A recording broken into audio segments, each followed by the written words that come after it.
Hello students, welcome to আড্ডা 24/7 Bengali. এই সেশনে তোমাদের প্রত্যেককে স্বাগত। তো এই সেশনটায় তোমরা সবাই দেখেছো যে আজকে আমাদের যে মেন বিষয় নিয়ে আমরা আলোচনায় যাচ্ছি সেটা হচ্ছে ক্লার্কশিপ এক্সামিনেশন কতগুলো শিফটে হতে চলেছে। দেখো, প্রথমত ক্লার্কশিপ এক্সামিনেশনের ক্ষেত্রে এবছর প্রথম WBPSC ক্যালেন্ডার প্রকাশ করে জানাচ্ছে যে আগামী 16 এবং 17 নভেম্বর কিন্তু ক্লার্কশিপ এক্সামিনেশন হচ্ছে। এবং এটা WBPSCর একটা মানে বলতে পারো অন্যরকম রূপ আমরা দেখছি, যেখানে ক্যালেন্ডার প্রকাশ করছে। এবং এই যে রূপটা, তার পেছনে তোমাদের সবচেয়ে বড় ভূমিকা, মানে তোমরা মানে যারা যারা অ্যাসপিরেন্স রয়েছো, WBPSCর এক্সামের এক্সপিরিয়েন্স রয়েছো।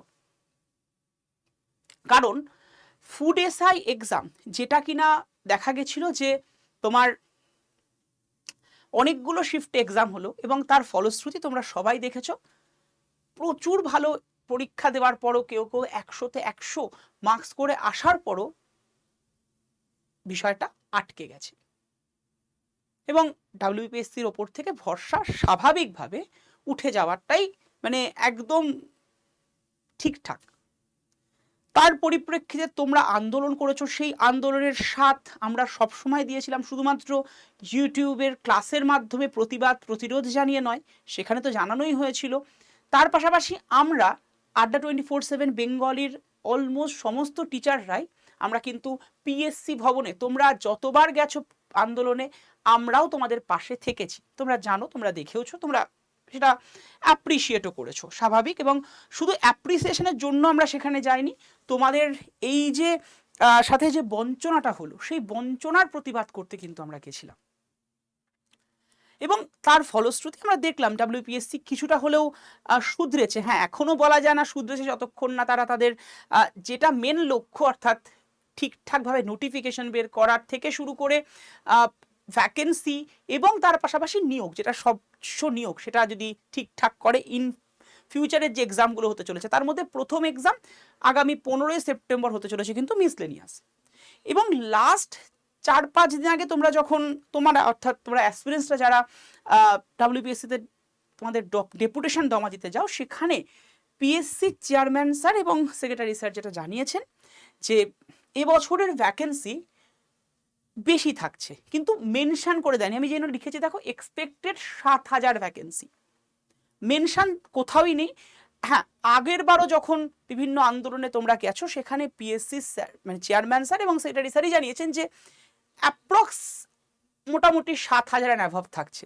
আর লাস্ট যে লেটেস্ট বলতে পারি আমরা, যে তোমরা ডেপুটেশন জমা দিতে গেলে সেখানে কিন্তু সেক্রেটারি স্যার জানিয়ে দিয়েছেন যে মোটামুটি আগের বারের থেকে বেশি থাকবে, বাট কত থাকবে তিনি বলেননি। না মিসলিনিয়াসের ক্ষেত্রে ভ্যাকেন্সি তিনি রিভিল করেছেন, না ক্লার্কশিপের ক্ষেত্রে। তো এক্সপেক্টেড ভ্যাকেন্সি 7,000 ধরে চলো। এবছরের form fill up 7 lakh something.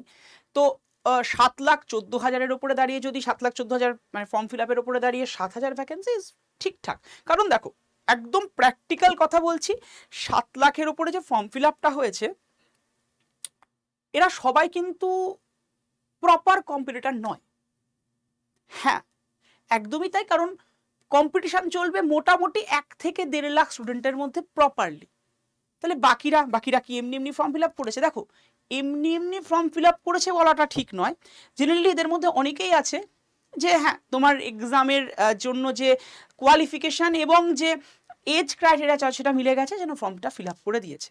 মাধ্যমিক পাস এবং তার সাথে সাথে এজের যে ব্যাপারটা, সেটা অনেকেরই আছে। কারণ এবার দেখো, এজের ক্ষেত্রে এখানে একটা গ্যাপের ব্যাপার থাকে। কারণ 40-র ওপরে যেহেতু, মানে 40-র মধ্যে ইউআরদের ক্ষেত্রে, এবং তারপরে যারা এসটিএস ক্যাটাগরিতে পড়ছে বিভিন্ন, তারা ফর্ম ফিল আপ করতে পেরেছে। তো তাদের মধ্যে অনেকেই দেখা যাচ্ছে দীর্ঘদিন পড়া থেকে ডিটাচ, তারা ফর্ম ফিল আপ করেছে। আমি সবসময় বলি আমাদের 3 প্রকারের স্টুডেন্ট হয়। যারা সদ্য শুরু করেছে তাদের ক্ষেত্রে আমি বলছি না তারা কেউ প্রপার কম্পিটিটর নয়, কিন্তু এদের মধ্যে অনেকেই সদ্য শুরু করেছে। তো সেখানে একটা অথৈ সমুদ্র এসে পড়েছে। কারণ কম্পিটিটিভ এক্সামের সাথে কিন্তু তোমার যে নর্মাল এডুকেশনে তুমি যখন পড়েছো তার সাথে কিন্তু একটা পার্থক্য থাকে।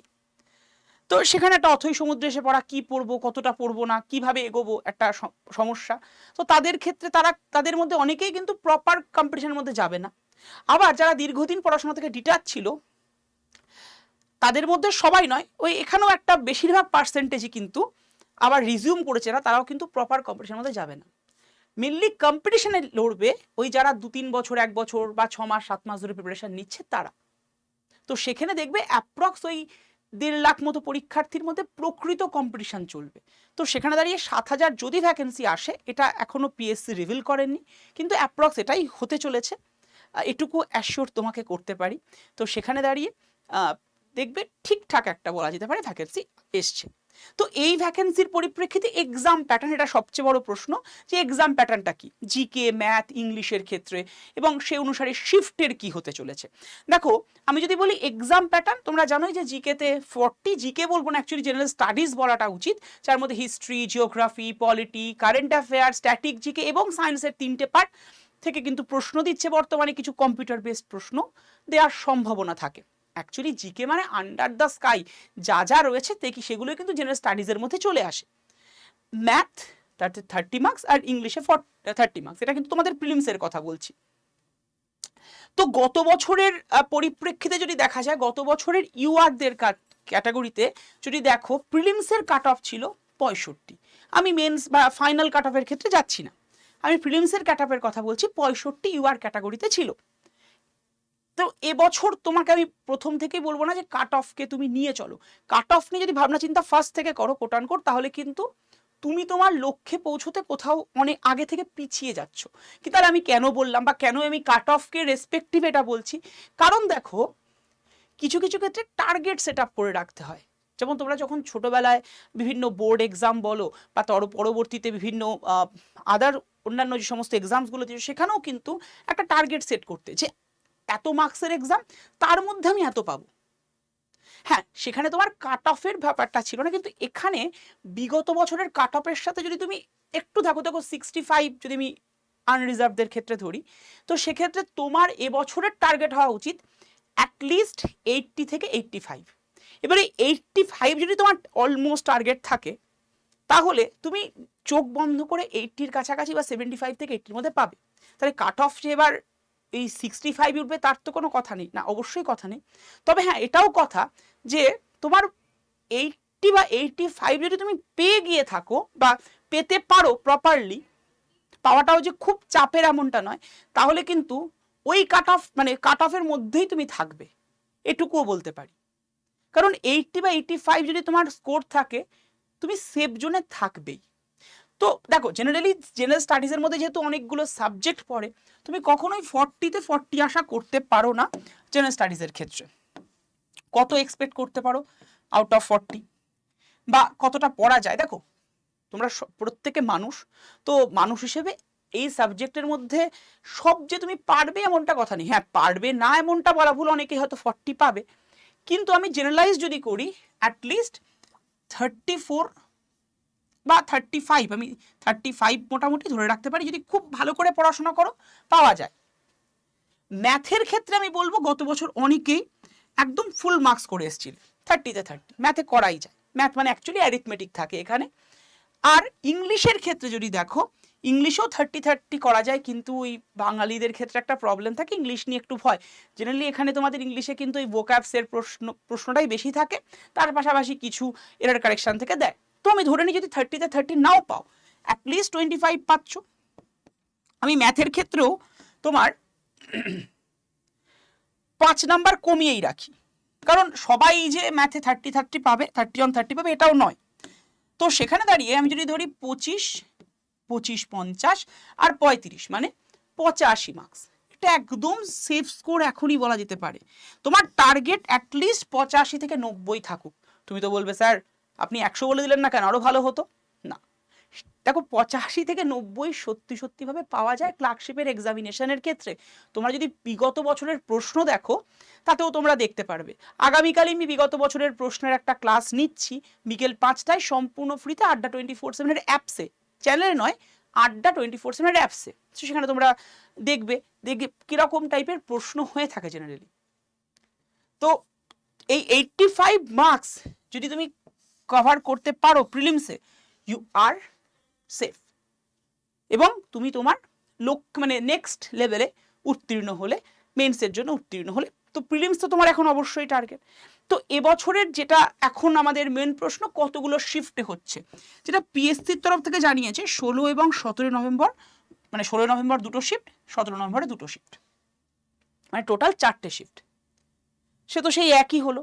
তো এই যে একই হলো, এটা নিয়ে তোমাদের কিন্তু প্রতিবাদ ছিল, এবং আমরাও তোমাদেরকে এটা বারবার বলেছি যে হ্যাঁ, এটা যদি হয় ফুড এসআইয়ের মতো হবে না, তার কি গ্যারেন্টি আছে। তার জন্য তোমাদের লাস্ট 5 দিন মতো আগে তোমরা যখন ডেপুটেশন দিতে গেছিলে, সেখানে পিএসসির তরফ থেকেই জানানো হচ্ছে যে এরকম বিষয়গুলো তোমরা যখন তুলেছো যে ফুড এসআইয়ের মতো যদি হয় তাহলে কি হতে চলেছে বা কি হবে, তখন পিএসসির তরফ থেকে জানানো হয়েছে যে না, তারা বিষয়টা ভাবছে এবং জেলাগুলোর সাথে কথা বলছে, যে যেহেতু এখন অনেকটা সময় আছে, নভেম্বর মাস, তো জেলাগুলোর সাথে কথা বলে যদি সিঙ্গেল শিফট করা যায়, মানে 16 নভেম্বর একটা শিফট একদিনে কখনোই সম্ভব নয়। এত লাখ পরীক্ষার্থী যদি একদিনে নিতে চায়, তাতে কিন্তু সমস্যা হবে, আরও সমস্যা, কারণ সেক্ষেত্রে দেখা যাচ্ছে অনেকের মৃত্যু ঘটবে, যানবাহনের একটা সমস্যা, তো এটা একটা হবেই হবে। অ্যাটলিস্ট ক্ষয়ক্ষতি তো কিছু না কিছু হবেই, বাস থেকে পড়ে যাওয়া, ট্রেন থেকে পড়ে যাওয়ার ঘটনা ঘটবে, তো সেটা কখনোই কাম্য হবে না, তাতে আরও একটা ক্যাওয়াস তৈরি হবে। তার জন্য দুদিনই এক্সাম হবে। বাট হ্যাঁ, পিএসসির তরফ থেকে যেটা জানিয়েছে যে তারা মানে একদম একান্তভাবে চেষ্টা করছে যাতে করে এই যে 16 নভেম্বরে দুটো শিফট, 17 নভেম্বর দুটো শিফট, এরকম না করে সিঙ্গেল শিফট এক্সাম হয়। বাট তারা চেষ্টা করছে, এখনো ডকুমেন্টেড কিছু দেয়নি বা ডকুমেন্টেড কিছু প্রকাশ করেনি। যখন প্রকাশ করবে তাহলে তোমরা জেনেই যাবে। তবে এখন অবধি যেটা পিএসসি তরফ থেকে জানা হচ্ছে, দুটো শিফট হবে। তবে এটুকু ঠিক, যদি সিঙ্গেল শিফট হয়, করাপশনের মাত্রা বা বলতে পারো এই যে প্রশ্ন ফাঁস হয়ে যাওয়ার ব্যাপারটা 100% কমবে। এবং পিএসসি তরফ থেকে এটুকু অ্যাসিওর করা হয়েছে যে না, ফুড এসআইয়ের মতো ঘটনা ঘটবে না। মানে এটা একদমই তোমাদেরই প্রশ্ন ছিল পিএসসির কাছে, এবং পিএসসি এরা জানিয়েছেন। আবারও বলছি, কখন লাস্ট 4-5 দিন আগে যখন তোমরা ডেপুটেশন দিতে গেছিলে, তোমরা অর্থাৎ অ্যাসপিরেন্টসরা, তোমাদের তরফ থেকেই এই প্রশ্নটা ছিল পিএসসির কাছে। পিএসসি তরফ থেকে জানানো হয়েছে যে না, এরকম কোনো ঘটনা ঘটবে না, তার জন্য যথেষ্ট প্রোটেকশন রাখা হচ্ছে এবং নিজেদেরকে নাকি তারা মডিফাই করেছে। এবার এই যে নাকি বললাম, অবশ্যই কারণ পিএসসিকে প্রিডিক্ট করা সত্যি একটু চাপের। ওরা বলে এক, করে আর এক, দীর্ঘদিনের ব্যাপার, তো এটা তোমরাও আশা করি মানো। তো আশা রাখি আমরা, এরকম একটা সাংবিধানিক সংস্থা যে ভুলটা ফুড এসআই এক্সামে করেছে এবং বিগত 4-5 বছর ধরে করে আসছে, আশা রাখা যায় নেক্সট এক্সাম অর্থাৎ মিসটেনিয়ার সামনে প্রথমে 15ই সেপ্টেম্বর, তারপরে ক্লার্কশিপ, তো সেখানে কোনোটাতেই এটা করবে না।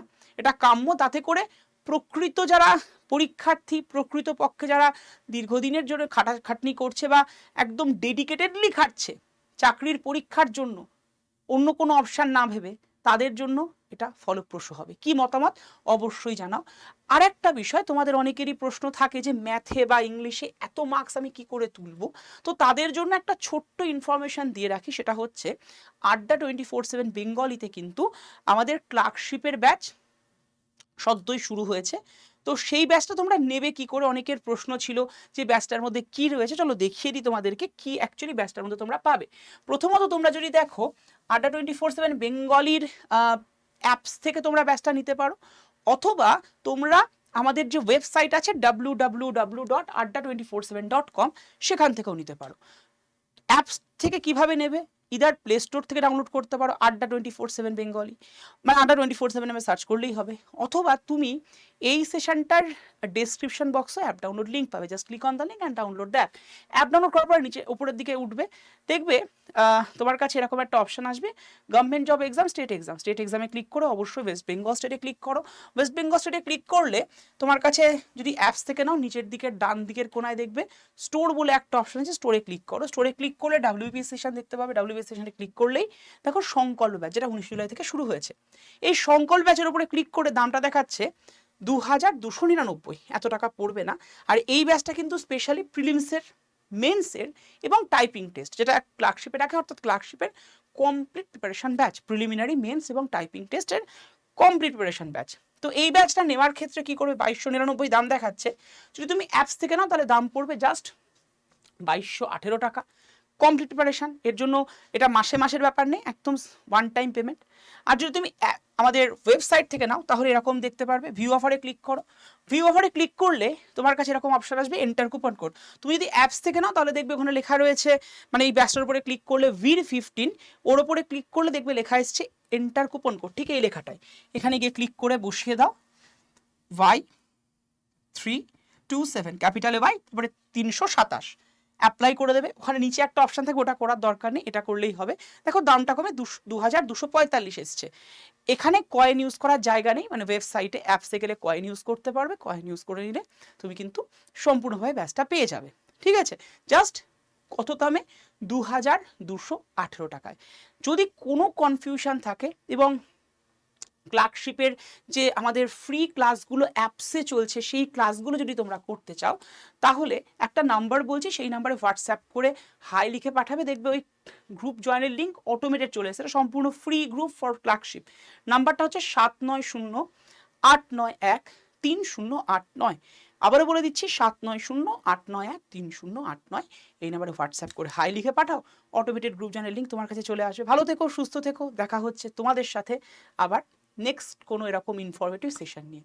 আর তোমাদের কি মতামত, সিঙ্গেল শিফট না দুটো শিফট, যেটা টোটাল 4টে শিফট, সেটা তো অবশ্যই জানাতে ভুলো না।